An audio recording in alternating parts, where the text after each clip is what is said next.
ఏ పని చేసినా సరే తెలుగుదేశం పార్టీ వాళ్ళకే చేయండి, వైసీపీ పార్టీ వాళ్ళకి చేయొద్దు. చేస్తే పాముకి పాలు వేసి పోషించినట్టే. కాబట్టి నేను చెప్పిన వర్కర్స్ చెప్పిన నేపథ్యం దయచేసి ఆలోచించమని కోరుతున్నాను. ఎవరైనా బెనిఫిషరీ ఉంటే బెనిఫిషరీకి పార్టీలు ఉండవు,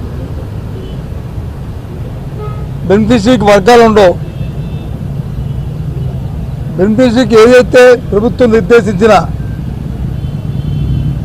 పారామీటర్స్ ఏవైతే ఉంటాయో వాటి వరకే చూసి ఆ పారామీటర్స్ కానీ సరిపోతే ఆ రకంగా వారిని లబ్ధిదారుడిగా చేకూర్చడం అనేది భారత రాజ్యాంగం ఇచ్చే హక్కు.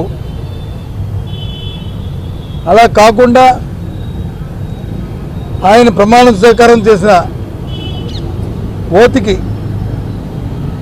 దానికి వ్యతిరేకంగా చట్టాన్ని చేతిలో తీసుకుంటూ కాన్స్టిట్యూషన్ వైలేషన్కి పాల్పడుతున్నారు చంద్రబాబు నాయుడు గారు, ముఖ్యమంత్రి గారు, వారి తాలూకా